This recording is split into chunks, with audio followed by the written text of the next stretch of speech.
Hi, welcome back to another fault analysis workshop video where each week we take a scenario, a typical scenario that your pupils will get into where they make mistakes, make faults, and you work through the process of identifying the fault, thinking about the risks, thinking about how you'd intervene, how you'd analyse that fault, trying to find the reasons your pupil might have done that mistake, and then thinking about remedial actions and some of the questions you might ask. So to help you do that, there's a worksheet, which I'll put a little picture up here now. So you can download that worksheet in the description below the video. So just look in the notes below and you can get that. And print out a few copies because then you've got copies for each video that we do. So now let's get started. Let's look at the first, the picture that we're going to look at today. So I'll put that up now and I'll just talk you through what we're looking at. So we're looking at a T-junction and our pupil is waiting at the T-junction to turn right. Now you'll notice there that there's a bit of a build-up of traffic behind our learner. The learner's sitting behind the give-way lines there. As I say, it's a closed junctions. There's parked vehicles near the junction restricting their visibility, and we've got a bus to the left. Now that bus could be turning in. We can't see an indicator on this picture, but that's something you might want to consider. Is that bus waiting for our learner so they can turn into that junction? So yeah, so there's our scenario. That's the picture. And now use your worksheet. You can pause this. So you can pause it. Take as long as you want just to sort of get your thoughts through, work through your worksheet, and then we'll see you back here in a minute and then we'll go through what I've got, compare. Okay, so welcome back. Hopefully you had a chance to fill out your worksheet. So to help you identify faults, really, if you use two things really, a DL25. So again, if I put a link in the description below so you can get your own DL25. This is the report that the examiners use when they're marking tests. Well, I say that, they don't anymore because they've got electronic. So, but they're using one on their device, and then what the learner gets is just a report of highlighting what faults they made. So this is the green sheet that the examiners use. And to help you understand a little bit better how the examiners fill out these sheets, I'm going to put another link in the description below for the DT1, the examiner's guidance for marking driving tests, so how they conduct driving tests. So this is what the examiners will follow, and this will be really good for you to help you correctly identify faults, which is a good skill to have. And also when you're conducting mock tests, you can sort of get a more realistic to how examiners are filling them out and how they judge faults. So have a look at those, because that DT1 document, the examiner's guidance, will really help you pinpoint and correctly identify the faults that are going on. Okay, so let's start with the analysis worksheet that you filled out. So let's think about that fault. So here I would put that in section 20 on the DL25 as progress, undue hesitation. So our pupil there, they can't see, so they won't know whether it's safe to go. And if they're just waiting behind that line, obviously you're going to get a build-up of traffic. They're waiting unnecessarily. They need to be getting on with it here. So that would be the fault here. Other things you might have picked up on there is that our little blue learner car isn't signalling. That would be a fault. Okay. And examiners, when they mark this, they don't want to be too hasty jumping in, marking faults at the sort of as they happen. They will sit back and they will judge the whole situation before recording those faults. Okay, so here, progress, undue hesitation. So the next section on your form is to draw it. Now the idea of that, as you probably know if you've watched some of these videos, is that just to get the skill of when you analyse things with your pupils, to either have a visual aid or sketch it out, so that you and your pupil are kind of working on the same picture of what actually happened, what was going on. Now, or you can use the device I use, the app I use to create this little picture is RosPA by Neil Beaver. I'll put that in the link below.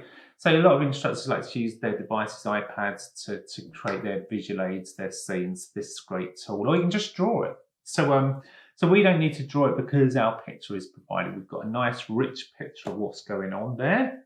So that means we can now move on to the risk section. So okay, so what are the risks of this mistake? Well, yeah, as we've said, we're holding up traffic, so we could get some possible road rage from vehicles behind. If the bus is turning in and can't make the turn because it's not wide enough for them to fit in while we're sat at the junction there, we're holding up public transport. So yeah, so they're the real risk. We're going to frustrate and annoy people behind us. And if we do that, then people might start to do unsafe things like try to overtake us. We've got the motorbike behind us who might want to turn right, so they're going to weave their way around us and then cut in front of us. You know, we could knock them off. So we're kind of frustrating people and putting them in danger because of this. Okay, so that's the risks. Intervention here. If I was the instructor sat in that learner car there, I would now be encouraging my pupil verbally to make progress, to move forward so they could see, to make sure it's safe to see. I wouldn't be instructing them to go because they still need to make the decision whether that's safe, but I would be instructing them to move forward to a point that they could see to the extended give way line, the point at which they can see but aren't committed to go. So peep and creep, leaning forwards in their seats to make sure they can open up the view to see for themselves that it is safe. We can't just leave them behind that line for obvious reasons, which we've already discussed. So moving over to the sheet. So now we look at the analysis, reasons your pupil might have done this. So this list can be exhaustive. You can put as many on there as you like, because this is really trying to get inside your pupil's head as to why they did it. We don't want to assume why they did it. We want to have a conversation and talk to them. Not at the junction though. Not at the junction. So this is for you just to think, why did your pupil do that? Based on your previous experience with pupils, anticipate what you think pupils might do in that situation and the reasons why they might do it. So here's my list. I've got number 1, pupil thinks they can't cross the giveaway line. So they're thinking, well, maybe they've been told off before by you by doing it, where they affected cars in the main road because they crossed the lines. And they've taken that literally to this junction. They think, right, mental note, can't cross those giveaway lines. I'm not going to do it, even though I can't see. So that could be a reason. A pupil does not feel confident to creep the car forwards. They haven't got the car control skills, the clutch control skills to be able to do that. So they're struggling. People stalled. So the reason they're not getting on with it is because they've stalled the car. So now if we take stalled the engine, we can dig deeper into, well, why have they stalled the engine? Are they in the wrong gear? Are they in 3rd gear instead of 1st, trying to move forwards? Is their foot on the foot brake instead of the gas pedal? Are they not setting the gas? Is the handbrake still on while they're trying to move forwards? So there's a multitude of reasons as to why they might have stalled. So this is where we analyse and dig deeper, because we want to get to the root cause of why this is going on. Okay, another reason, pupil sees the bus indicating to turn in and is waiting for them. So the bus has stopped, they've stopped, and they're waiting, thinking, well, come on, bus, come on in. But the bus is thinking, well, come on, learner, get out, because I can't fit my bus in that gap. I need you out. So there's some reasons there. I'm sure you've got more. And yeah, so let's move on to remedial action. So now this is the bit where we pick one of those reasons from the analysis box and kind of think, well, how would we fix that specific problem? So I'm going to go with my second one, which was the pupil doesn't feel confident to creep forward, so down to clutch control. So if that was the issue, the remedial action I would be taking here is go and find somewhere quiet for them to practice clutch control. Maybe on a slight gradient so they could get the bite, set a little bit of gas, just, you know, and coordinate the hands, just get the coordination of controls sorted out so they're able to make the car move very slowly, inch by inch, and hold it on the bike, to have that skill that they would need. And then get them to do that now while simulating leaning forward. So we could do this on a straight bit of quiet road, to simulate that kind of situation where they peep and creep. Once they've got that and feel confident, then I'll take it to some T-junctions, some quiet T-junctions. So now they can start putting those skills into practice where they really are at a T-junction and just creeping gently over the line, leaning forwards to extend their view. And once they've got that skill, then take them on to closed junctions, busier junctions. But that's going to take a while. I don't think I'd be doing that in this lesson if they were struggling with control, because this is going to take muscle memory, practice, building up confidence.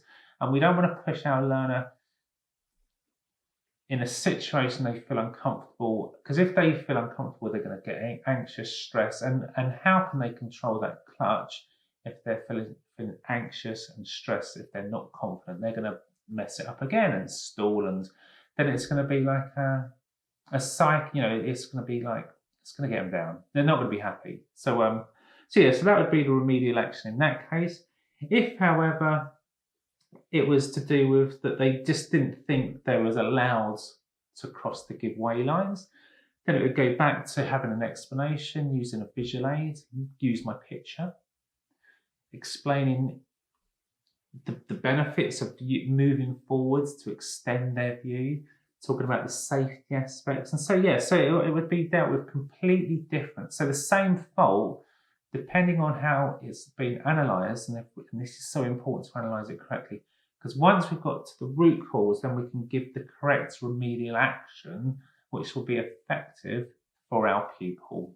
Saves us barking up the wrong tree and wasting time and just confusing the pupil. We get to the root cause, we're going to fix it quickly and efficiently and get our pupil where they need to be doing what they should be doing. Okay, last section is questions. So kinds of questions that I'd be asking. So let's say, just to think back, our pupils hesitated at the junction. So after the event, I'd take them somewhere quiet that we can just sort of dive into it, dig deep and sort of ask them some questions about what was going on. So the ones I've prepared here is how much could you see where you were positioned? So showing the picture, you were positioned there, how much could you see? Then you can explore what was blocking their view, why, and all that. So how would you, another question, how would you feel if you were one of the cars behind? So you can put the learner from a different point of view and thinking, oh yeah, maybe I'd get a bit annoyed because nothing's moving, nothing's going forward yet. What do you think they were expecting you to do? So again, referring to the cars behind, what do you think the cars would have expected you to do in that situation? Oh yeah, maybe I should just sort of move forward and try and see a little bit better. Good. If you were the bus driver, what do you think the bus driver wanted us to do? Do you think the bus driver had enough room to fit his bus in there? Do you think that might have been the reason he was waiting?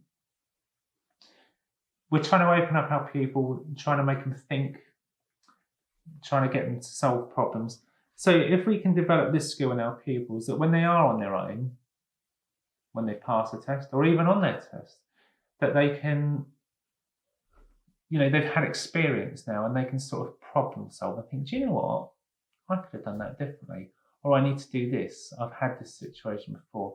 Because if we have a pupil that can self-analyse and solve problems, because as they go through their driving experience on their own, if they've got that skill, the ability to sort of think, well, hang on a minute, it's not, it wasn't his fault. Maybe it was something I was doing, and they can sort of problem solve and come up with solutions, which will make them a good, safe driver for life. So, and that's what we're trying to do. So there you go. So that's the end of that little video on our fault analysis workshop. If you liked the video, please like it, subscribe for future content.